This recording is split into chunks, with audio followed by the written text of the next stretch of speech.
Assez pragmatiquement, on demande le référendum d'initiative citoyenne. Oh là là, malheureux, vous n'y pensez pas, vous êtes le peuple, vous êtes complètement débile, vous ne pourrez pas statuer sur ces questions. Bon, écoutez, vu le résultat que vous avez produit depuis 40 ans, a priori, on ne pourra pas faire pire que vous. A priori, on peut s'en tenir à cet argument-là. Signifié en 2008, parce qu'on nous a demandé en 2005 ce qu'on pensait de la construction européenne, on a dit non, et ben on l'a eu quand même en 2008. Et donc, on a eu une sortie démocratique en fait, tout simplement. Alors, je ne vais pas vous dire qu'on est dans une dictature ou dans le fascisme aujourd'hui, on essaie d'être mesuré, mais ce qui est certain, c'est qu'on ne peut pas nous expliquer qu'on est en démocratie. Ça n'est pas possible. Et pour une raison très simple, c'est qu'on nous a retiré en fait tous les leviers de la démocratie, tous les leviers en fait de la souveraineté, avec les délégations de souveraineté qui ont été faites par la France à l'Union européenne. Et on a fixé en fait une politique économique dans les traités. La prison institutionnelle, c'est l'Union européenne. Ce sont les traités qui organisent ce monde-là, cette impossibilité de réguler les activités économiques des plus riches, des multinationales. Vous n'avez plus la maîtrise du budget, vous n'avez plus la maîtrise de la monnaie, vous n'avez plus la maîtrise de la politique commerciale. Si on parle écologie, si vous voulez relocaliser les productions, il y a un truc unique qui peut être fait. La seule solution, c'est de faire du protectionnisme pour défendre les secteurs stratégiques de production dans votre pays. Et faire du protectionnisme, c'est interdit par les traités de l'Union européenne. Et pour aller encore plus loin, aujourd'hui, la politique européenne est plus faite à Berlin qu'à Bruxelles. Et donc, pour ceux qui pensent qu'on pourrait modifier les traités, qu'on va s'entendre, etc., bon, il faut bien comprendre que déjà, c'est la règle de l'unanimité, que 27 pays membres, on n'arrivera jamais à se mettre tous d'accord, et que surtout, l'Allemagne, de toute façon, bloquera. Elle ne veut pas faire du protectionnisme au niveau européen parce qu'elle a un modèle qui est basé sur les exportations de ses voitures et que du coup, elle ne veut surtout pas qu'on vienne taxer la Chine ou les États-Unis parce qu'elle craint les mesures de rétorsion dont elle pourrait être la victime. Donc, on est bloqué dans le cadre de ces traités et ça, c'est très important parce que je pense que c'est ce qui peut faire le clivage, le nouveau clivage aujourd'hui. Effectivement, on a ce paradoxe où la 5e République, c'est les institutions, le chef de l'État le plus puissant du monde occidental, et en réalité, il est totalement impuissant dans le cadre des traités européens parce qu'on n'a plus de souveraineté sur les leviers essentiels. Il n'y a pas de choix démocratique contre les traités européens. C'est génial en fait, c'est pour ça que quoi que vous votiez à droite, à gauche, au centre, vous faites ce que vous voulez en fait. C'est l'Union européenne qui a fixé les règles principales, celles qui conditionnent tout le reste. Vous avez 3 piliers. Vous avez la question du budget, la question de la monnaie, la question de la politique commerciale. Alors, les 3% de déficit, pas dépasser 3% du PIB pour le déficit. Bon, alors c'est génial parce que ces gens-là, en fait, souvent, ils confondent la dette et le déficit. Alors la dette, c'est quoi? Enfin, je vais commencer par le déficit. Comprenez ça, c'est vraiment important. Quand vous voyez quelqu'un qui confondra demain le déficit et la dette, vous pouvez vous dire tout de suite, lui, c'est un guignol. Le déficit, c'est très simple. Vous prenez les recettes et les dépenses de l'État dans une année, vous faites la différence et vous avez le déficit. Puisqu'il se trouve qu'en fait, on dépense plus qu'on ne reçoit. Voilà, c'est aussi simple que ça. Donc globalement, le budget de l'État, c'est 320 milliards de dépenses par an. Les recettes, c'est 240 milliards. Et ben voilà, vous avez un déficit de 80 milliards. Vous voyez, c'est simple. Bon. Et la dette, c'est quoi? Ben, en fait, c'est l'accumulation de tous les déficits depuis 40-45 ans. Tout simplement. Donc vous additionnez tous les budgets en fait en déficit tous les ans. Bon. Ensuite vous avez la monnaie. Alors j'en dis 2 mots. La Banque Centrale Européenne elle est indépendante, ça veut dire qu'en fait les États sont contraints, notamment la France, d'emprunter sur les marchés financiers. Et là il faut juste comprendre 2 choses. Il en résulte 2 conséquences. 1. On paye 40 milliards d'euros d'intérêts par an. C'est le 2e poste de dépense. Et c'est une conséquence beaucoup plus pernicieuse, beaucoup plus vicieuse et qui a beaucoup plus d'impact. En fait, comme on est obligé d'emprunter sur les marchés financiers, si nous ne menons pas une politique conforme à leurs intérêts, les marchés financiers, ils nous menacent d'augmenter nos taux d'intérêt. Et sur la monnaie, un dernier mot, il y a quand même l'Institut Fribourg en Allemagne qui a fait une étude d'impact. Écoutez, depuis l'euro, les Français, chaque Français, a perdu 55 000 euros. Voilà. C'est aussi simple que ça. On a tous perdu 55 000 euros avec l'euro. En fait, les 2 grands perdants, ce sont les Français, nous et les Italiens. Et les Allemands, eux, en revanche, ils ont tout à fait profité puisque l'euro, comme le disait Olivier Demarche en citant Olivier Berruyer, les Allemands profitent de ce que l'euro est très proche du Deutschmark allemand et donc tout à fait adapté à leur économie à eux mais pas à la nôtre. Le troisième élément de l'Union européenne, c'est le libre-échange, c'est la libre circulation des capitaux. Il faut comprendre ça, c'est des capitaux, des marchandises et des personnes. Il faut absolument comprendre parce que c'est ça qui produit ce à quoi on assiste depuis 30 ans, les délocalisations. C'est ça qui fait que vous avez des grandes entreprises en France qui, évidemment, il n'y a plus de barrières douanières. Donc, ils font quoi, les gars? Vous êtes dirigeant d'une grosse boîte du CAC 40, ou en tout cas d'une grosse boîte industrielle. Votre boulot, c'est de faire en sorte que l'actionnaire, il va gagner le plus d'argent possible. Vous avez deux possibilités. Soit vous augmentez le chiffre d'affaires, soit vous réduisez vos coûts de production. Bon. Augmenter le chiffre d'affaires sur des marchés concurrentiels, c'est aléatoire. Vous voyez, par exemple, si vous produisez une voiture, bon, vous pouvez en produire une bonne un jour qui va marcher, puis l'autre n'a pas trop marché. Donc vous avez un truc beaucoup plus simple en fait dans le système actuel. Vous allez délocaliser dans les pays de l'Est. Vous avez des salaires qui sont 5 à 10 fois inférieurs, et puis là, vous réduisez vos coûts de production. Et à la fin, qui profite le crime? Eh bien, aux actionnaires de ces grandes entreprises. Mais c'est voulu par l'Union européenne. Et vous avez, dans le même temps, parce que le système est totalement absurde, alors vous avez les grandes boîtes dans les pays développés qui vont dans les pays de l'Est, puis vous avez les travailleurs des pays de l'Est qui, eux, via la directive travailleurs détachés, eux, ils viennent travailler chez nous. Donc, c'est le déménagement permanent du monde. Et on a envie de leur dire, les gars, ça fait 40 ans que vous nous parlez de l'Europe sociale. Le projet, il a foiré. Franchement, à un moment donné, il faut quand même se rendre à l'évidence. On vous avait demandé l'Europe des peuples, vous nous avez fait l'Europe des banques et des actionnaires. Quiconque vous dira qu'on peut changer de politique demain, dans le cadre des traités européens actuels, c'est même pas la peine de l'écouter. On ne peut pas changer de politique économique dans le cadre des traités européens. C'est strictement impossible. On a bien compris que nos gouvernants actuels ne le feront pas. Donc, on veut instaurer une vraie démocratie qui, demain, servira enfin les intérêts du peuple. Vous savez, dans l'article 2 de la Constitution, c'est marqué le principe de la République, c'est le gouvernement du peuple, par le peuple et pour le peuple. Bon, a priori, c'est pas tout à fait respecté votre truc. Donc, on veut le référendum d'initiative citoyenne. Et pourquoi? Parce que ça, c'est un outil. La finalité, c'est avoir une répartition des richesses qui soit équitable et sortir de la dictature des ultra-riches. Est-ce que vous êtes néanmoins pour une réforme justement majeure du système présidentiel et de la Ve République? Je suis plutôt favorable, moi, aux institutions de la Ve République, à l'idée qu'effectivement la nation s'incarne dans un homme et que cet homme dispose de pouvoirs quand même assez importants. Après, je pense qu'il y a eu une faute, ou en tout cas un oubli, c'est qu'en fait, De Gaulle, il avait instauré une pratique dans le cadre de la Ve République, et le pendant des pouvoirs exorbitants du président de la République, ils étaient associés à la condition sine qua non que le président ait la majorité dans l'électorat. Et donc, c'est la raison pour laquelle, à chaque fois qu'il y avait un référendum, il engageait son mandat et qu'in fine, quand il a perdu, et il a été désavoué, il avait quand même 48% de soutien, il est parti. Bon, donc, il y avait une pratique qui était associée dans la Ve République, il y avait un esprit. En cela, le référendum révocatoire, qui est demandé avec le référendum d'initiative citoyenne, c'est la manière en fait d'institutionnaliser en quelque sorte la pratique qu'avait instauré De Gaulle, mais qu'il n'avait pas institutionnalisée et que ses successeurs, eux, ont vite fait d'oublier.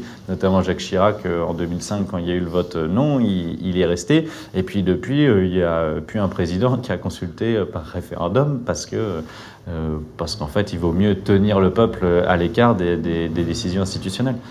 Mais je crois vraiment qu'aujourd'hui, en fait, on peut avoir une personne qui incarne, mais qui soit véritablement contrôlée directement par le peuple. À l'ère du numérique, demain, si on a un RIC, évidemment, ça passerait par une plateforme numérique institutionnelle, et donc, on aurait véritablement le contrôle. C'est-à-dire qu'avec un RIC, aujourd'hui, Emmanuel Macron, il serait dehors depuis longtemps.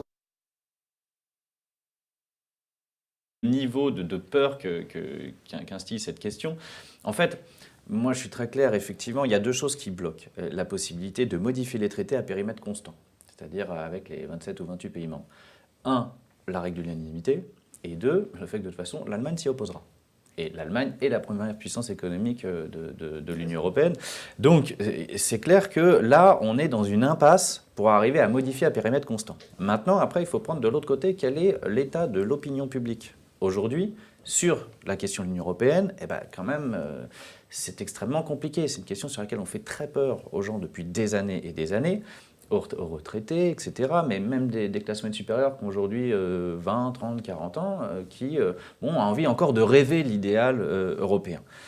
Donc c'est pour ça que moi j'ai une approche qui essaye d'être, comment dirais-je, essayer de pouvoir parler aux gens et de leur expliquer très concrètement, de manière très rationnelle, les raisons pour lesquelles on ne peut pas faire une autre politique économique. Et ça, il y a beaucoup de gens qui voudraient faire une autre politique économique.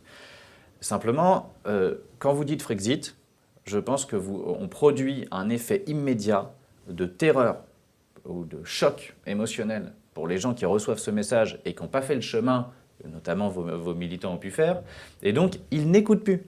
Et le message ne passe plus, ils ne vont plus écouter toute la réflexion argumentée sur le pourquoi du comment. Donc je pense que ce terme de Frexit, s'il permet d'être bien identifié, en revanche, il entraîne une absence d'écoute sur une large part de l'opinion publique. Et je pense que du coup, il faut amener les gens à entendre les arguments, et puis après, ils vont faire leur petit cheminement petit à petit, pour se dire, bon, de toute façon, si on n'a pas le choix, il faudra peut-être, à un moment donné, sortir. Moi, je pense que... Ensuite, il y a la question de l'article 50. Bon, moi, on voit bien, d'ailleurs, avec le Royaume-Uni, que la question, je veux dire, l'argument qui consiste à dire, on va respecter l'article 50, comme ça, les autres États, ils vont être gentils avec nous. Bon, c'est pas comme ça que ça va se passer. Le rapport de force, c'est pas un choix qu'on fait, il s'impose à nous. Les États n'ont que des intérêts, et si demain, la France veut entraîner une rupture politique majeure avec les traités européens, et je pense que c'est ce qu'il faut faire, inévitablement, les rapports de force vont jouer, et donc il y aura des mesures de rétorsion de l'Allemagne ou des marchés financiers. C'est pour ça qu'en fait, il faut s'y préparer, que moi je pense qu'il faut y aller par étapes. Il faut poser la condition, l'exigence d'un changement des traités dans un premier temps, et ensuite utiliser les armes de dissuasion qu'on peut avoir, c'est-à-dire ne plus contribuer au budget, désobéir carrément aux traités européens. Eh bien, certains propose de désobéir au traité. Sérieux? Sérieux? Alors qu'on soit bien d'accord, les traités, c'est un acte de confiance. On signe des traités de paix. On signe des traités de non-prolifération atomique. On signe des traités sur les frontières. Et j'en passe et j'en passe. Et si la France ne respecte pas sa parole, qui empêchera les autres de ne pas la respecter aussi? Quoi? Le traité de paix de la Seconde Guerre mondiale? On s'en fout, non? On n'a qu'à repartir en guerre. Le traité qui dit qu'il ne faut pas torturer les prisonniers. Ça, on s'en fout aussi. Ah, et puis celui-là, avant, la frontière de la France, ça allait jusqu'en Algérie. On n'a qu'à s'en foutre aussi, non? Ne pas utiliser d'armes chimiques contre les rebelles. Alors, rien à foutre. Plus d'une guerre ont déjà commencé comme ça. C'est vraiment irresponsable de penser un instant de désobéir au traité. Et de dire aux autres, oh, allez vous faire foutre. La seule solution, c'est de se comporter en adulte. Soit on accepte ce qu'il y a dans les traités, soit on quitte les traités. Faire la politique de la chaise vide, et puis, en dernière instance, la menace de la sortie unilatérale. Et tout ça peut produire, il y a Jacques Sapir qui était intervenu sur votre chaîne, je pense que c'est ça qui pourrait se produire, c'est qu'en fait vous auriez la création de deux blocs, la France qui serait rejointe par les pays d'Europe du Sud, et puis l'Allemagne qui aurait plutôt avec elle les pays de l'Est et les pays nordiques. Bon. Il faudra peut-être passer par une phase donc, de déconstruction des traités. On est allé trop vite, trop loin, et surtout on l'a mal fait, depuis en particulier Maastricht. Donc il va peut-être falloir passer par cette phase de destruction, mais je pense véritablement que, et on avait eu l'occasion d'en discuter, pour arriver à ça, il va falloir un très fort soutien de la population. Il va falloir avoir une vraie légitimité politique pour quiconque voudra enclencher cette rupture avec les traités européens. Et donc il faut vraiment qu'on élève le niveau de conscience sur le fonctionnement de l'Union européenne et sur l'impasse qu'elle constitue aujourd'hui. C'est pour ça que je suis assez radical sur le fait qu'il faut une rupture politique, mais je pense véritablement qu'il faut essayer d'expliquer et de se faire entendre au maximum pour que les gens aient les armes et les arguments pour dire oui, effectivement, on comprend. C'est pas quand on nous dit que c'est la faute de l'Union européenne, c'est vraiment la faute de l'Union européenne et c'est pas simplement une manière de se défausser pour les gouvernants français. Alors, moi, l'argument pédagogique, disons, je l'entends d'expliquer qu'il y a une impasse, mais pour moi, il faut absolument justement finir en expliquant qu'il faut le Frexit, parce que justement, je pense que l'exemple britannique montre au contraire qu'on ne peut pas faire d'étape par étape, ou même l'exemple italien montre que ça ne marche pas. En fait, ça n'arrive jamais. On ne peut pas arriver de toute façon en expliquant aux gens qu'on va renégocier les traités et que si jamais ça ne marche pas, on envisagera dans le deuxième temps. L'exemple britannique montre qu'il faut une légitimité énorme. Il faut savoir que les Britanniques, ils ont quand même voté sur un référendum sur cette question spécifique, le fait qu'ils veuillent sortir. C'est un pays où il y a quasiment la moitié des médias qui sont pour le Brexit, et malgré ça, on voit que depuis 3 ans, tout le système médiatique, financier et autres essaye d'empêcher cette sortie, quand bien même il y a un référendum sur cette question précise. Alors imaginons un gouvernement en France qui serait élu en disant qu'il va renégocier, mais il n'aura jamais la légitimité derrière pour sortir, et il y aura au contraire le temps d'attente, il y aura tout le système, il y aura la BCE qui va couper les fonds comme ils l'ont fait en Grèce, il va y avoir tous les médias, parce qu'en France il y avait un référendum là-dessus, ou même un sujet là-dessus, c'est pas 50% des médias qui seraient pour, 50% qui seraient contre, c'est 100% des médias qui seraient hostiles au Frexit. Et donc il faut au contraire pour moi effectivement faire ce travail pédagogique, mais arriver in fine que de toute façon on doit faire le Frexit pour la simple et bonne raison qu'il faut expliquer à la population que l'Union européenne n'est pas réformable. Pour moi, il y a un exemple très concret et qui parle, c'était les années 2000. À l'époque, c'était Lionel Jospin qui était au pouvoir, et Lionel Jospin, dans sa promesse de campagne, qu'est-ce qu'il avait dit ? Il avait dit qu'il renégocierait justement les critères de Maastricht. À l'époque, on peut dire qu'il avait un boulevard, puisqu'il y avait les 4 plus grands pays de l'Union européenne de l'époque, qui étaient à 15, je le rappelle, où c'était des gouvernements dits de gauche. Il y avait Gerhard Schröder en Allemagne, Tony Blair au Royaume-Uni, Romano Prodi en Italie, et donc Lionel Jospin en France.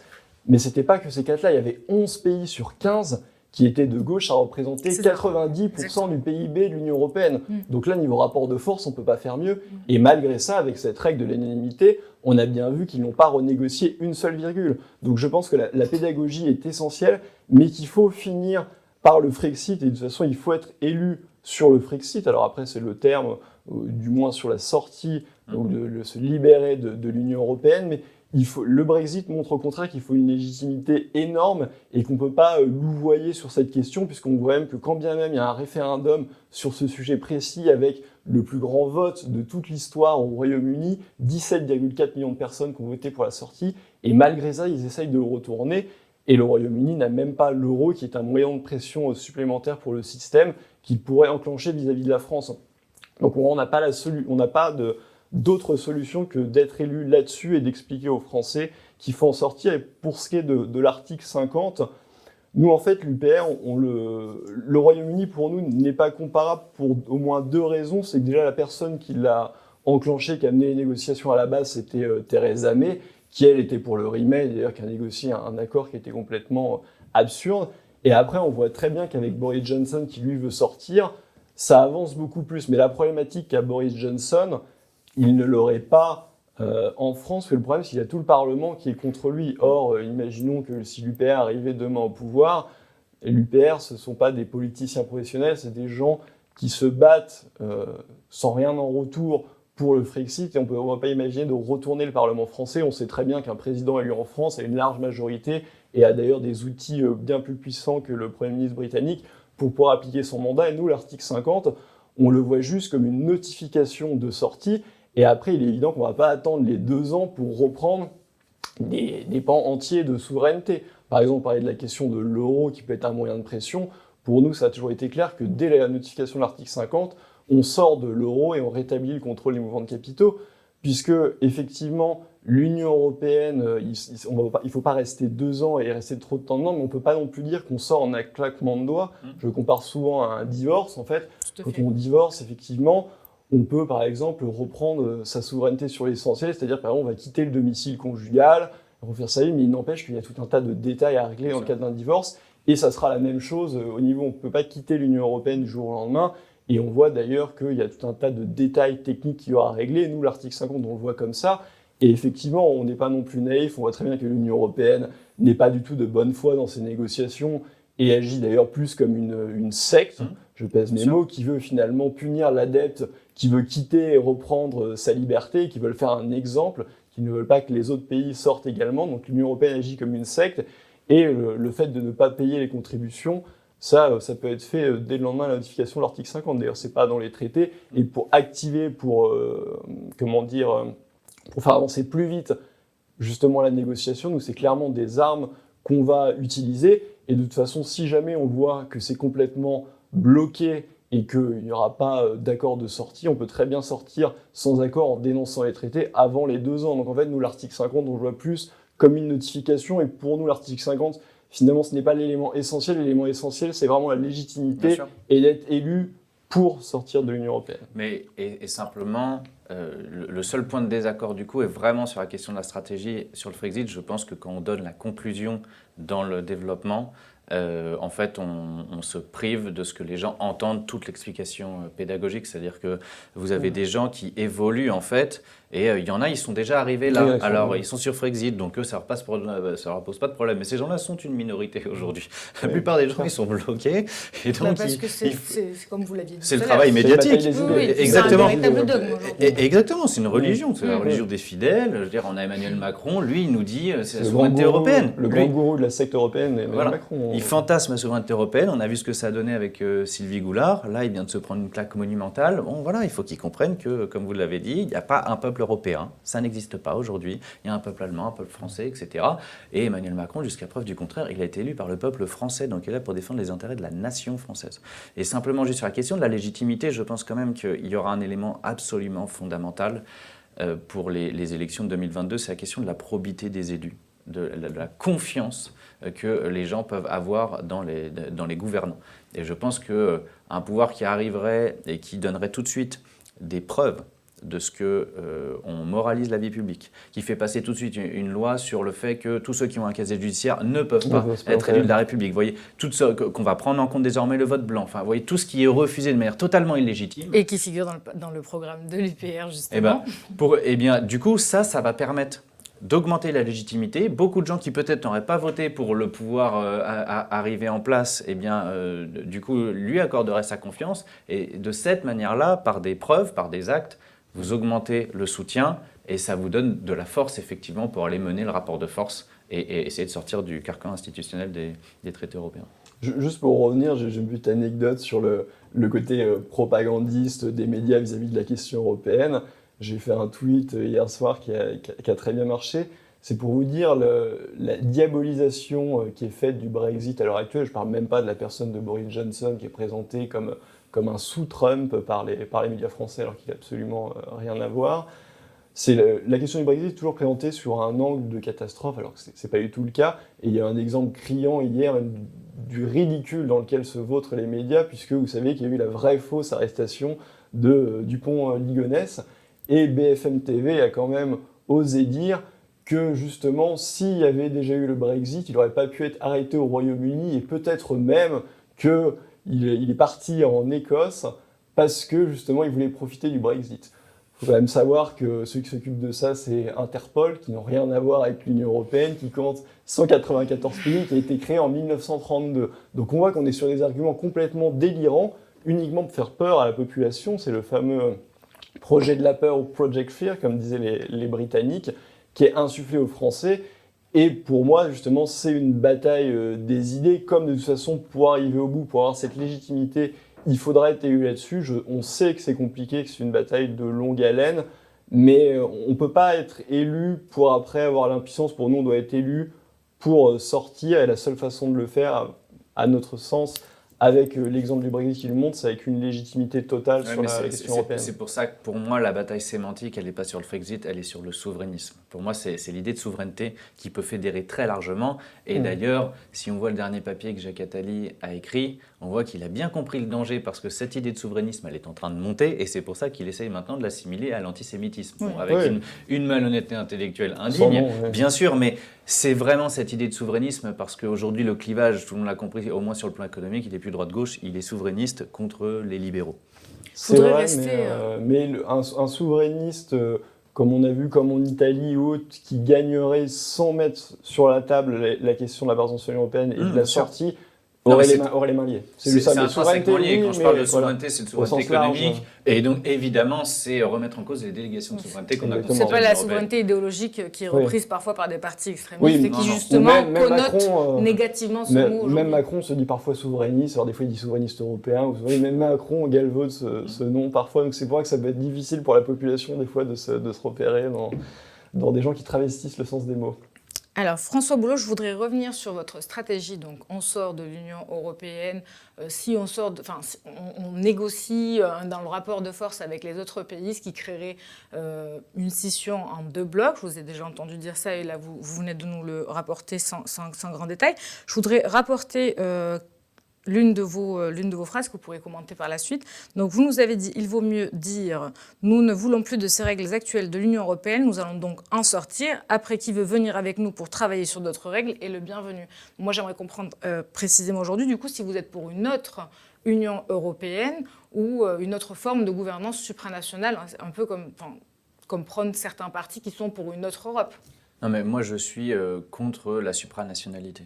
Je pense qu'il faut tenir compte du réel, et le réel, c'est que vous avez un peuple français, un peuple allemand, un peuple espagnol, un peuple portugais, etc., etc. Et donc, en revanche, je suis moi tout à fait favorable, comme le début de la construction européenne a été faite, à ce qu'il y ait des coopérations entre les nations. Donc, moi, je suis pour l'Europe des nations. Bon, simplement, on sait qu'on est allé trop loin et on a mal fait la construction européenne, donc il va y avoir une destruction, au moins partielle, de ce qui a été construit. Maintenant, ce que je veux dire, c'est que dans le terme Frexit, ça peut laisser à penser qu'effectivement, on va faire une sortie unilatérale et qu'on se priverait de conclure des alliances qui pourraient être bénéfiques. C'est comme ça que ça peut être reçu. Simplement, je dis, il est tout à fait possible, justement, quand on mène le rapport de force, de trouver des alliés. Et pourquoi pas s'allier avec le Royaume-Uni, s'allier avec donc les pays d'Europe du Sud. Je veux dire, il faudra être pragmatique. Pour parvenir à quoi, justement ? Eh ben, pour arriver à se sortir de la domination allemande. Parce qu'aujourd'hui, on a quand même... c'est l'Allemagne qui mène la politique dans l'Union européenne, qui place ses pions un peu partout. Et puis, on aura aussi fort à faire, a priori, avec les marchés financiers. Donc, je veux dire, tout ça va créer une zone de turbulence. C'est absolument évident. C'est pas pour ça qu'il faut pas y aller. Et il va falloir être courageux et avoir de la volonté politique. Mais ce que je veux dire par là, c'est que toutes les alliances, si vous voulez, une alliance, c'est fait pour coopérer et pour que vous puissiez obtenir quelque chose que vous ne pouvez pas obtenir tout seul. Donc moi, sur le principe, si vous voulez, je ne vais pas me priver de s'allier avec tel ou tel pays si on a des intérêts qui sont convergents. Mais on s'allierait avec les autres pays ou les autres gouvernements, comme l'exemple des années fin 90, pour parvenir à quoi ? Pour convaincre d'autres pays de sortir de l'Union européenne, pour renégocier les traités, pour refonder l'Union européenne en partant sur de nouvelles bases. Quel est si on ne sort pas de manière unilatérale, mine de rien, quel est l'intérêt de... Mais vous commencez, vous désobéissez au traité, vous ne contribuez plus au budget et vous posez vos exigences. C'est-à-dire, il faut un budget de la zone euro, mais qui soit extrêmement conséquent pour avoir des transferts d'argent au sein de la zone euro. On sait qu'a priori, l'Allemagne refusera. Vous dites qu'il faut arrêter avec la zone de libre-échange. Donc on modifie l'Union européenne. Ah mais totalement. Bon, vous posez toutes ces propositions, mais qui sont des exigences et qui doivent être satisfaites parce que sans cela, on ne peut pas se sortir de la dynamique actuelle qui conduit à l'appauvrissement des peuples. Et ensuite, vous avez...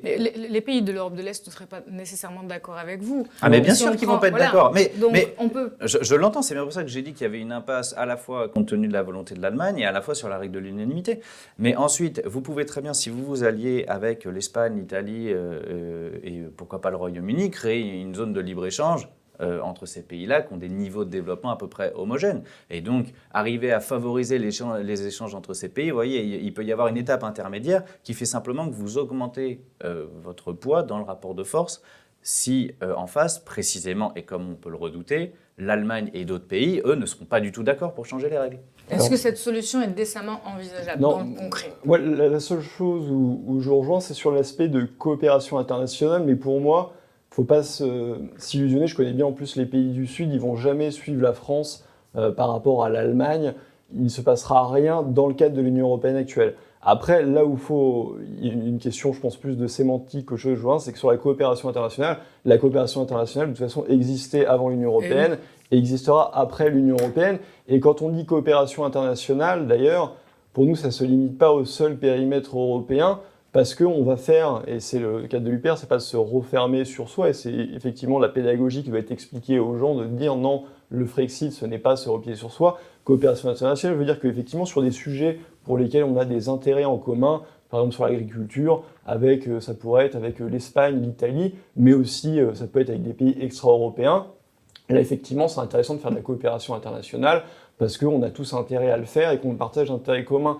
Mais on sort complètement du cadre supranational et finalement, ce n'est pas l'Union européenne. Et pour aboutir à ça, il faut de toute façon sortir de l'Union européenne. Donc, on sortira de l'Union européenne et après, effectivement, on fera de la coopération internationale comme ça a toujours existé. Et d'ailleurs, la France fait actuellement de la coopération internationale avec des pays extra-européens. Et effectivement, le plus logique, il faut pas se leurrer, la France fera de la coopération internationale en fonction de ses intérêts, mais aussi avec des pays avec lesquels elle a de l'affinité. Je pense notamment à la francophonie et je pense évidemment aux pays qui sont voisins mécaniquement. Quand vous avez des frontières en commun, vous allez faire plus de coopération internationale, même si ce n'est pas du tout l'Union européenne supranationale. Vous allez faire plus de coopération, par exemple, avec l'Espagne qu'avec la Lituanie. Parce que vous êtes voisins et que vous avez des frontaliers, des gens qui sont à côté, vous avez plus d'intérêts communs. Et donc mécaniquement, je dis naturellement, vous allez avoir de la coopération internationale qui va se recréer après la sortie de l'Union européenne. Et on C'est le le cas du voit, Royaume-Uni. la Suisse coopère avec les pays limitrophes, le Royaume-Uni qui sortira va faire de la coopération internationale avec le Commonwealth,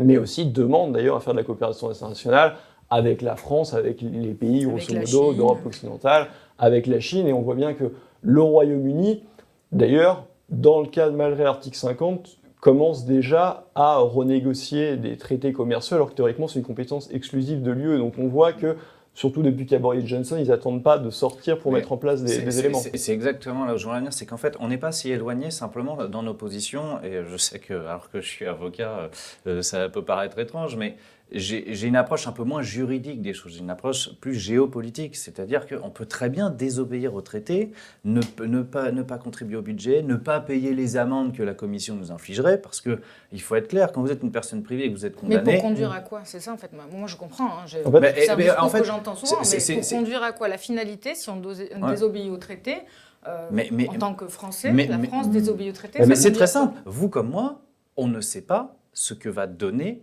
ce que va produire la situation. Vous comme moi, on ne peut pas dire quelle coopération internationale très précise on va pouvoir faire sur tel ou tel secteur d'activité. On rentre dans une zone, de toute façon, d'incertitude. Simplement, ce qui sera la ligne conductrice dans ce que je défends ou l'UPR, c'est le fait qu'effectivement, on défendra avant toute chose les intérêts de la nation française. Et est-ce que ça ne risque pas, avant toute autre chose, d'altérer les relations qu'on a avec nos partenaires de la zone euro? Est-ce que c'est correct d'envisager de désobéir au traité? Est-ce que ça va pas tout simplement générer un foutoir? C'est là où, ça, je pense que s'il y a un argument sur lequel je suis absolument désaccord, c'est celui-là. C'est-à-dire... J'ai déjà eu l'occasion d'évoquer ça lors de débats dans des réunions publiques. Et il y avait des partisans de la France insoumise qui me disaient « Oui, mais alors on ne paiera pas. On ne paiera pas. » Les gens qui disent que l'on ne paiera pas omettent tout simplement de savoir que la France a ratifié le traité qui prévoit justement ces amendes et qui prévoit l'intervention de la Cour de justice de l'Union européenne. Donc si la France, après avoir été condamnée pour non-respect des traités européens, a payé une amende, contrevient de nouveau aux traités européens en refusant d'acquitter cette amende, eh bien tout ceci se terminera mal. La première chose, c'est que ceci amènera évidemment un énorme problème sur la table lors des sommets des chefs d'État et de gouvernement, où le chef d'État français serait sur la sellette avec les chefs d'État et de gouvernement des autres États, qui diraient « Écoutez, nous, on paye parce qu'on respecte les traités. Maintenant, si vous, la France, vous ne payez pas, eh ben nous, on va faire pareil. » Et donc, nous aurions un énorme pataquès. Et là, nous aurions une force, un rapport de force politique. Lorsque M. Montebourg m'a dit au sommet du Made in France, ou lorsque M. Mélenchon dit « c'est un rapport de force politique », mais parlons-en du rapport de force politique au sein de l'Union européenne. La France est totalement minoritaire sur ces questions. Si d'aventure on refusait d'appliquer les traités et on refusait de payer les amendes, nous aurions contre nous tous les pays du nord de l'Europe, à commencer par l'Allemagne, à poursuivre par l'Autriche, poursuivre par les Pays-Bas, poursuivre probablement par les pays scandinaves, plus un certain nombre de pays de l'Est, qui diraient « il est hors de question de ne pas respecter les traités ». Donc le rapport de force à l'intérieur de l'Union européenne ne nous est absolument pas favorable. J'ai déjà eu l'occasion maintes fois d'expliquer que la France, sur bien des sujets, notamment sur sa conception de l'État régulateur, de l'État qui assure la justice sociale, de l'État propriétaire des grands services publics à la française, sur sa conception d'un droit du travail protecteur, sa conception de la laïcité, de l'égalitarisme, etc., etc. La France, sur ces grandes questions qui sont caractéristiques de notre identité nationale, est très seule, très isolée au sein du concert européen. Et puis j'ajouterai encore autre chose. À supposer que la France continue à tenir tête devant les autres chefs d'État et de gouvernement et continue à dire qu'il n'en est pas question de payer, eh bien les autres chefs d'État et de gouvernement, il en suffirait d'ailleurs de quelques-uns, pourraient déférer le cas de la France non plus à la Cour de justice de l'Union européenne, mais à la Cour internationale de justice de l'Organisation des Nations unies, puisque les traités, notamment les traités européens, ne sont que des traités internationaux justiciables de la Cour internationale de justice, du moins pour les pays qui ont reconnu la validité de la juridiction de la Cour internationale de justice, dont la France, qui est membre permanent du Conseil de sécurité de l'Organisation des Nations unies. Et si donc la France était attaquée devant la CIJ de l'ONU par un groupe important de pays de l'Union européenne, et notamment par l'Allemagne, puis éventuellement l'Espagne, les Pays-Bas, la Pologne, les pays, la Suède, la Finlande, le Danemark, etc., qui déféraient le cas de la France à la Cour internationale de justice, alors même que les dirigeants français auraient dit publiquement qu'ils se faisaient fort de ne pas respecter les traités européens, eh bien la France serait condamnée devant la Cour internationale de justice de l'Organisation des Nations unies. Ce qui aurait pour effet que la France, membre permanent du Conseil de sécurité, serait mise tout simplement au ban des nations civilisées, que le peu de crédit qui reste encore à la France serait laminé, et que nous nous trouverions dans une situation de blocage complet, d'antagonisme phénoménal avec nos partenaires européens. Alors, à ce niveau de l'analyse, il y a quand même un moment à partir duquel il faut se poser une question. Si la France en était rendue à apparaître comme un pays qui bafoue le droit international et qui bafoue les traités européens qu'elle a elle-même éventuellement négociés, conçus et en tout cas signés et ratifiés. Mais à ce moment-là, tous les pays du monde qui ont signé un traité et ratifié un traité avec la France pourraient se dire très bien, puisque la France considère les traités européens et les traités qu'elle a signés et ratifiés comme de la gnognotte, eh ben nous n'allons pas nous gêner non plus avec la France. Donc tous les pays du monde seraient fondés à faire un bras d'honneur à la France sur les traités bilatéraux qu'ils ont signés avec la France. Traité de non-double imposition, traité d'échange culturel, traité de coopération technique et industrielle, traité consulaire, traité concernant les échanges de diplomates, traité sur des délimitations de frontières, traité sur le droit de la mer, traité de l'Antarctique, traité de l'Organisation mondiale du commerce. En d'autres termes, la France, s'étant fait l'apôtre du non-respect des traités, deviendrait ainsi l'apôtre de la loi de la jungle, et tout ceci lui reviendrait en boomerang immédiatement sur le coin du museau.